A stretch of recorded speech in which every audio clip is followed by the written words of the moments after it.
She's going to drink a sleeping potion, essentially play dead. She's going to be put in the Capulet tomb. When she wakes up, Romeo will be there and they'll run away to Mantua. That's the game plan.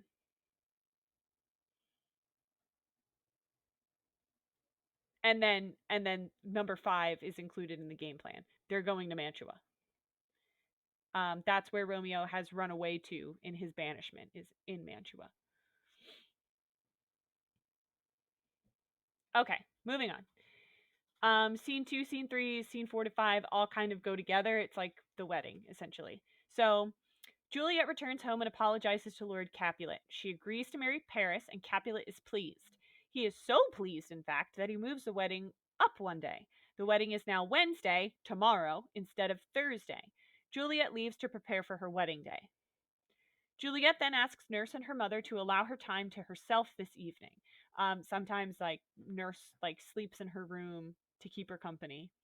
Alone, clutching the vial of poison, quote unquote, remember it's a sleeping potion, given to her by Friar Lawrence, she wonders what will happen when she drinks it. She is terrified of waking up too early in her own tomb or being forgotten about. She has a vision in which she sees Tybalt's ghost searching for Romeo. She begs Tybalt's ghost to quit its search for Romeo and, toasting to Romeo, drinks the contents of the vial. So she drinks the sleeping potion. Early the next morning, the Capulet house is aflutter with preparations for the wedding. Capulet sends the nurse to go wake Juliet. She finds Juliet dead, quote unquote, dead. Remember, not really dead, and begins to wail, soon joined by both Lady Capulet and Capulet. Paris arrives with Friar Lawrence and a group of musicians for the wedding. When he learns what has happened, Paris joins in the lamentations. The friar reminds them all that Juliet has gone to a better place and urges them to make ready for her funeral. Sorrowfully, they comply and exit. Okay, so there are no questions for scene 2. Scene 2 pretty much is just she goes home, she apologizes to dad, and agrees to marry Paris, and then they move the wedding ahead a day. So scene 3 is the night before the wedding when she's contemplating drinking the vial. So how does Juliet feel before she drinks the liquid in the vial? This is pretty much like those 2 sentences. These guys. Boop. Yay. Before she drinks the vial, whose ghost does she see? That's like the last 2 sentences. And then why does she see the ghost? So think about this critically. Why is she seeing Tybalt's ghost? Is it really there? Is it just an illusion? Why Tybalt's ghost? Pause the video here if you need to get those 3 questions.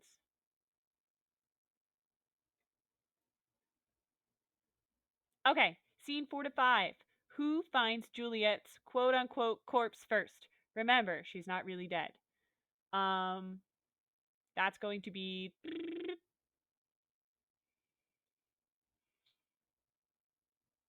it's not Capulet, by the way. Don't just put a name down. Somebody goes to wake her up. Cool. What must all of the preparations for a wedding be turned into now? So they're going to use all these wedding decorations for blank. Just use your noggin. You can answer that pretty quickly.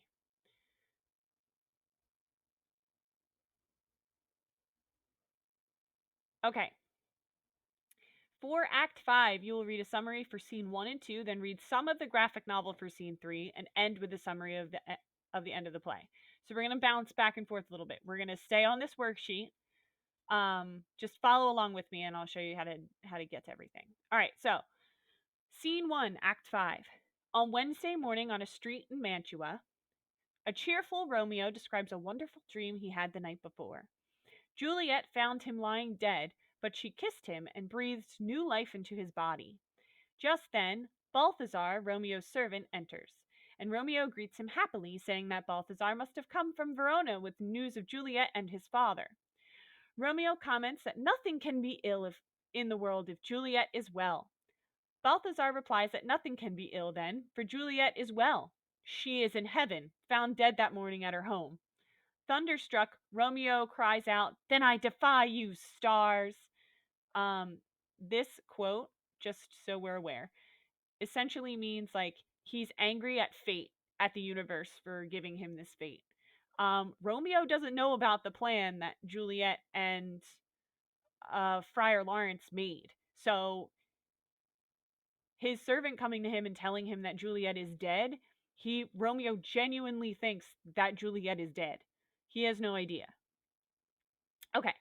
He tells Balthazar to get him pen and paper, with which he writes a letter for Balthazar to give to Montague, his father, and to hire horses, and says that he will return to Verona that night. Balthazar says Romeo seems so distraught that he is afraid to leave him, but Romeo insists. Once Balthazar is gone, Romeo says that he will lie with Juliet that night. He goes to find an apothecary, a seller of drugs. Romeo offers to pay him well for a vial of poison. This is actual poison, not sleeping potion. The apothecary says that he has just such a thing, but that selling poison in Mantua carries the death sentence. Romeo replies that apothecary is too poor to refuse the sale. The apothecary finally relents and sells Romeo the poison. Once alone, Romeo speaks to the vial, declaring that he will go to Juliet's tomb and kill himself. Okay, what news does Balthazar bring to Romeo? Do do do do do.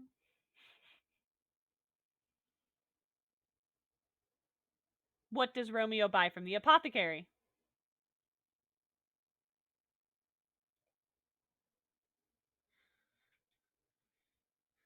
What does Romeo plan to do with the poison?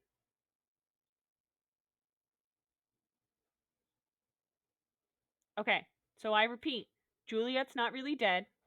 Romeo really thinks she's dead because does not know the plan. These are the problems. And here is why Romeo doesn't know the plan.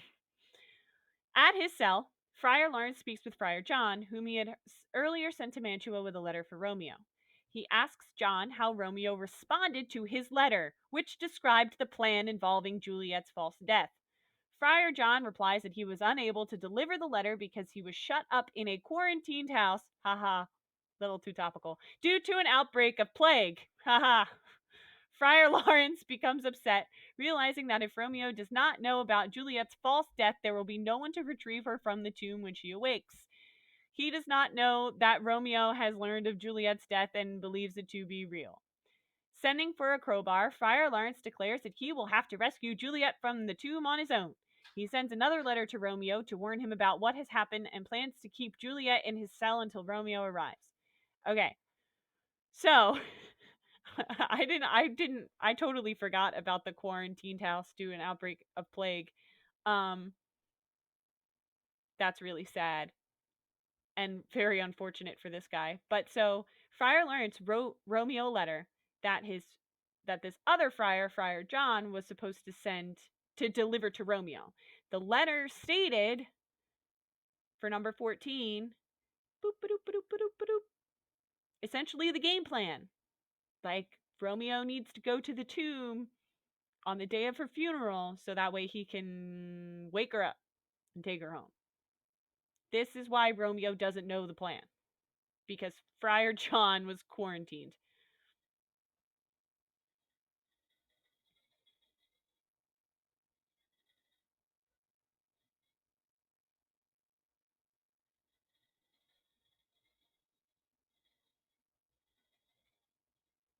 Okay, who was the letter supposed to go to? We already know it's Romeo. Why was Friar John unable to go? Because he was quarantined. My guess is that this is probably Black Plague. Yes, this would be Black Plague at this time. Um, so which would it had outbreaks rather frequently because it wasn't being kept under control and they didn't have any way to really fight it. Um,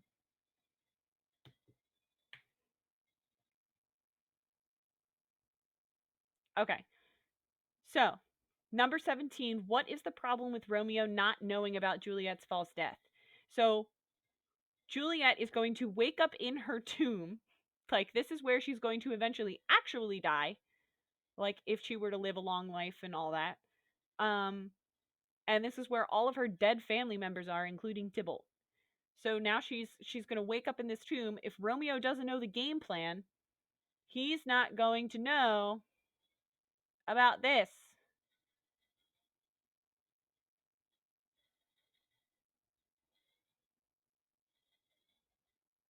So Friar Lawrence goes to the tomb himself to try to make sure that she gets out. Okay. Once you have up to 17, we're going to go back to the classwork. We're going to open up Act 5, Scene 3. I'm going to do this. Open a new window, because sometimes it doesn't work correctly. Okay, I added the link to the PDF if you just want to click on it through here, so that works too. Okay, so here we are. Boop. So this is okay. So now we're at it's nighttime after her funeral. This is Paris and his servant. So Paris and his servant are here at the Capulet tomb where Juliet is currently like sleeping. Go stand aside and yet put the torch out. I don't wish to be seen. Hide there under those yew trees. Put your ear to the ground and listen for any footsteps on the graves. If you hear anything, whistle. Give me those flowers. Do as I bid you. Go. I'm almost afraid to stand here alone in the churchyard, yet I'll take the risk. So this guy's hanging out waiting for Paris. Sweet flower, tonight I spread flowers on your bridal bed. Oh, woe, your canopy is dust and stones. Every night I will anoint this tomb with sweet water, or failing that, I will use my own tears. My nightly ritual shall be to strew flowers on your grave and weep. The man whistles. The boy's warning. Someone approaches. Whose cursed feet wander this way to ruin my rituals of true love? He comes with a torch. Darkness, hide me a while. Okay, so Paris is here to like pay his respects to Juliet. Boop. Paris said that. Oh, we're not there yet. Okay, so we'll just keep going. My bad. His manservant whistles, so somebody's coming. Give me that pickaxe and the crowbar. Take this letter. Early in the morning, deliver it to my father. Give me the torch. So this is Balthazar, and this is Romeo. So he has a torch, he has a crowbar, he has a pickaxe. Interesting. Upon your life, I command you. Whatever you hear or see, stay away and do not interrupt me. I descend into this bed of death partly to behold my lady's face, but chiefly to take from her dead finger a precious ring which I dearly need. We know that's not true. We know that's not why he's here. He's not going to walk out of this tomb. That's his game plan. So go and be gone. But if you turn curious and return to pry further, by heaven, I will tear you joint from joint and strew this churchyard with your limbs.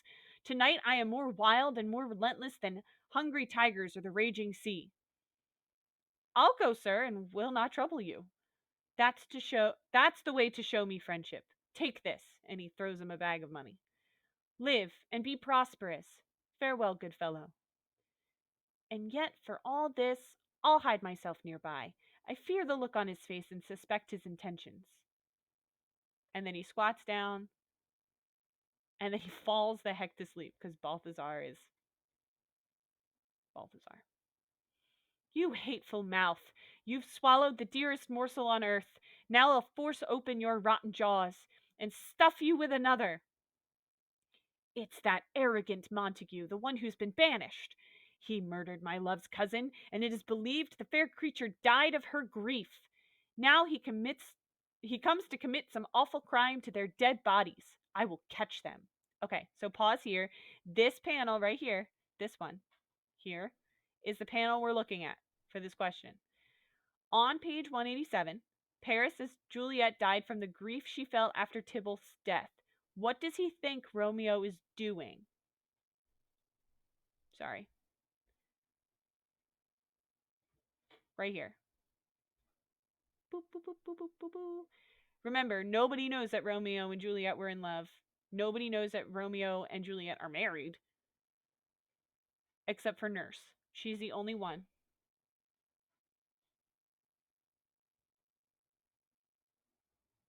Okay.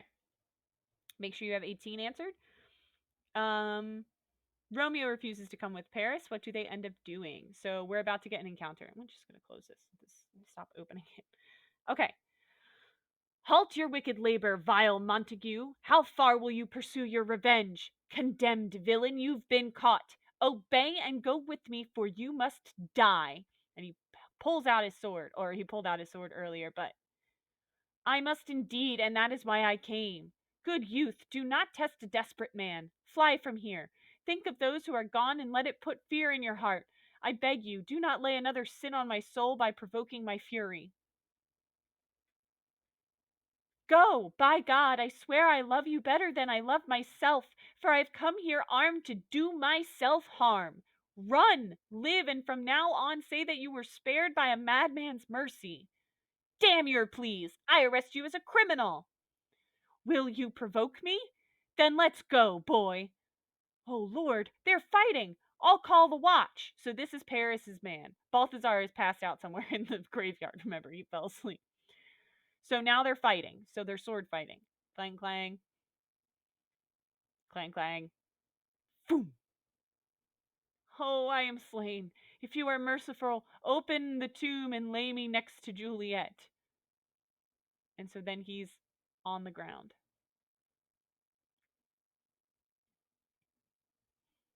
Truly, I will. Let me take a look at this face. It's Mercutio's relative, noble Count Paris. What did my man say as we rode here? My battered mind wasn't listening. He told me Paris was to have married Juliet, did he not? Or did I dream it? Or have I gone mad hearing Juliet's name? Oh, Paris, bitter misfortune had us in her book. I'll bury you in a magnificent grave. A grave? No, a lighthouse. Slaughtered youth. Okay, so this is Mercutio's cousin. Like they're relatives.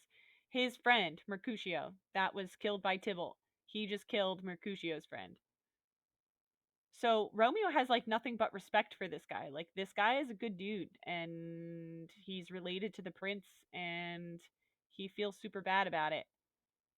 It's pretty interesting. The guy that was like supposed to marry Juliet, he's like so regretful of killing him. Um okay, so what do they end up doing? Sword fighting. What is the result of the fight? Paris dies. Great. 21 21, 22. What color does Romeo say Juliet's lips are? Coming up.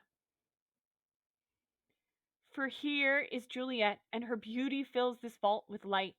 Corpse, lie here. A dead man buries you. Men are often merry just before death. They say they experience a sort of lightening of their spirits. Oh, how can this be a lightning? Oh, my love, my wife. Death has sucked the honey from your breath, but he has no power over your beauty. Ready? Here comes the color. You have not been conquered. Your lips and cheeks are still crimson, not pale. Crimson means red. So her lips and cheeks still have like blood in them, which she's been dead for like a whole day at this point. You would not be this color if you were dead for this long. But he doesn't really like think like that. The color crimson. Okay. So here's Paris's body. This is Tybalt here. So this is what their like morgue looks like. Or the tomb. Okay. Tybalt, is that you there lying in your bloody shroud? Oh, what better favor can I do you than to kill the man who killed you with the same hand that severed your youth? Oh, forgive me, cousin. Ah, dear Juliet, why are you still so fair? Should I believe that death is in love with you and that this monster keeps you here to be his mistress? Fearing that, I will stay with you and never again leave this palace of night. Here I'll stay, with the worms who are your chambermaids. Here I'll shake the power of the stars from my weary body. Eyes, look your last. Arms, take your last embrace. Lips, you doors of breath, seal with a kiss the eternal bargain I make with death. So he kisses her. He takes out the poison. Come, bitter poison, come, unsavory guide, desperate pilot, crash the sea-weary ship on the dashing rocks. Here's to my love. So this is the next question. Before he drinks the poison, what does he do? It's like a toast. Here's to my love, he toasts. Oh, honest apothecary, your drugs are quick. Thus with a kiss I die. Great. So we have Crimson. He makes a toast to his love. His last words, right here.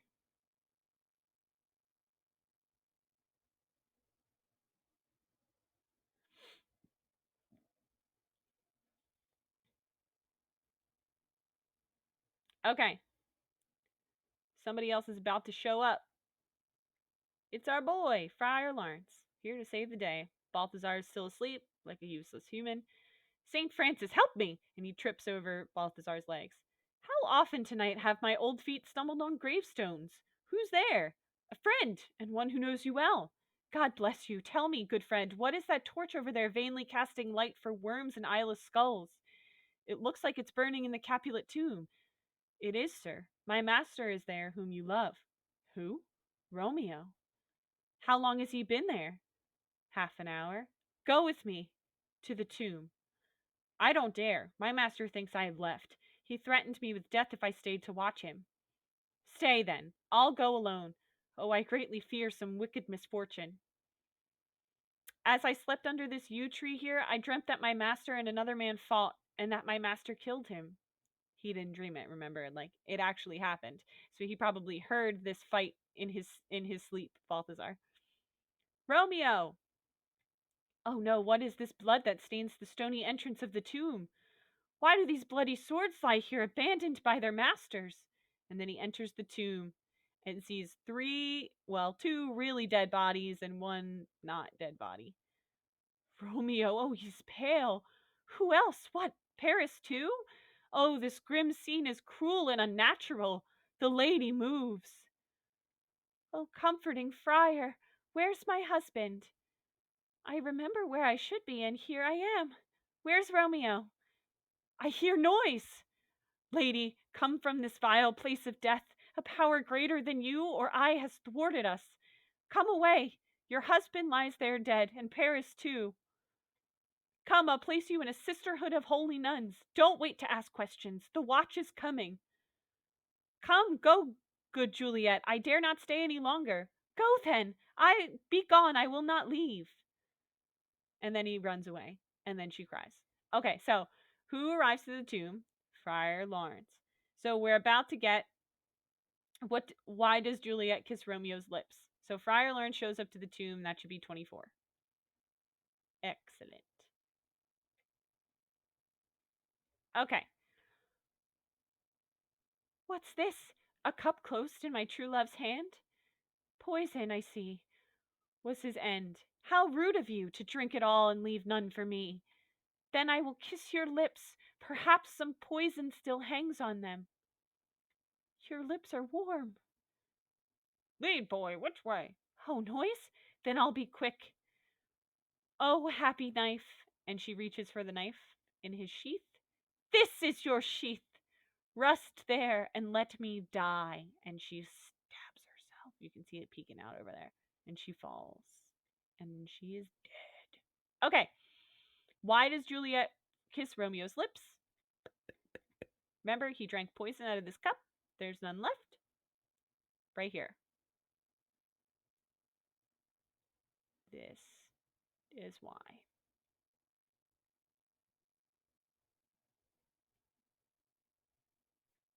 Okay. What does Juliet do to herself? Make sure you mention whose sword it is, or knife it is, because it's not hers.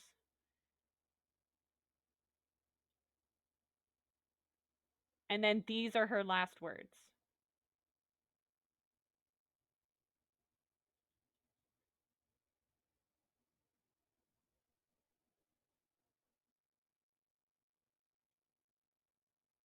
All right. So that's the end of that. So then the watch comes. So remember, Paris's servant came to grab the city watch. So these are like the cops. The cops are here to kind of take care of things. And they're like, go search the churchyard, blah blah blah blah blah. Okay. So this is the end of the play. Ready? Paris' servant has brought the watchman. The watchmen discover bloodstains near the tomb. They find Balthazar and Friar Lawrence and hold them until the prince arrives. This is because they seem pretty suspicious. Like, you're hanging out in this churchyard while there's a bunch of dead people inside. So that's cool. Why are you here? And, like, what do you know? So they hang on to them until they can finally tell the story. The prince and the Capulets enter. Romeo, Juliet, and Paris are discovered in the tomb. Remember, all dead. Montague arrives, declaring that Lady Montague has died of grief for Romeo's exile. The prince shows Montague his son's body. Upon the prince's request, Friar Lawrence tells the story of Romeo and Juliet's secret marriage and its consequences. Balthazar gives the prince the letter that Romeo previously written to his father. The prince says that it confirms the friar's story. He scolds the Capulets and Montagues, calling the tragedy a consequence of their feud and reminding them that he himself has lost two close kinsmen, Mercutio and Paris. Capulet and Montague clasp hands, so they shake hands, and agree to put their hatred for each other behind them. Montague says that he will build a golden statue of Juliet, and Capulet insists that he will raise Romeo's likeness in gold beside hers. So remember, Romeo is a Montague, and Juliet is a Capulet, but the opposing family says that they will build a statue for the other. So Capulet, Juliet's dad, says that he will make Romeo's statue. Montague, Romeo's dad, says that he will make a statue of Juliet. This is kind of like their way of making reparations for the years of feuding. The prince takes the group away to discuss these events, pronouncing that there has never been a story of more woe than this of Juliet and her Romeo. And that's the end. So their deaths solve the feud. Lord Montague arrives and says that who has died? Why has she died? So that's up here. This guy right here. Boop.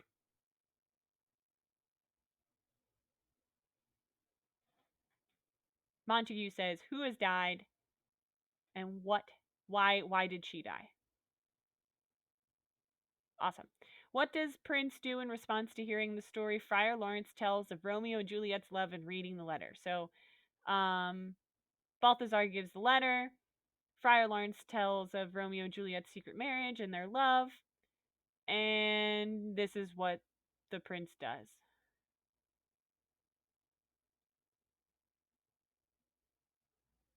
This word means he yells at them.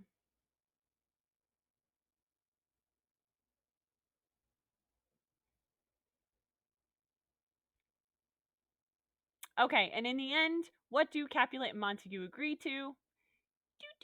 Oops, sorry. Also include the statues.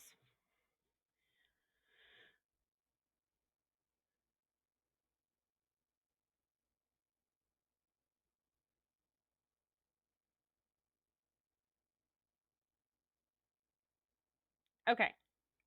So once you are finished these questions, you are done. Completely, you're done. Um on this is due Thursday for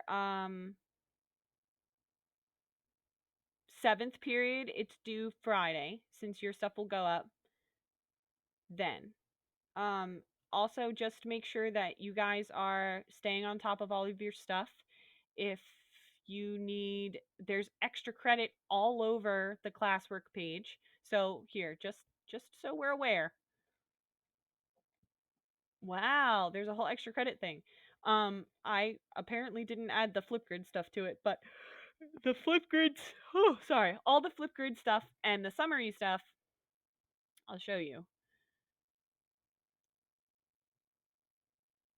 So there's like extra credit Flipgrid video summary of Act 1. Extra credit Flipgrid, just click this link and read the directions.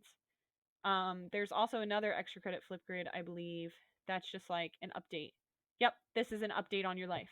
If you don't have access or can't use Flipgrid, click on this. Um, Click on the assignment itself, and then type up a summary. The summary has to be at least 10 sentences, and I will accept that as an extra credit. Okay, so make sure that you're doing this correctly. Do not send me a video that set in which you say 2 sentences. Like, that's not going to work out. You need to explain to me the plot of the act. You need to show me that you got something out of it. Okay? So you're going to do this on your next assignment will come up. There will be a final test. Um, there will be a Kahoot up for that. I might make a review sheet as well. So if you do the review sheet, you'll get extra credit for it. But just make sure that you have this assignment done for now and then worry about the rest. The test itself is going to be on acts 3 to 5. So the things we haven't quizzed on yet. So we quizzed on 1 and 2, and now we're going to take a test for the last 3 acts. Okay? All right. Last just kind of update thing.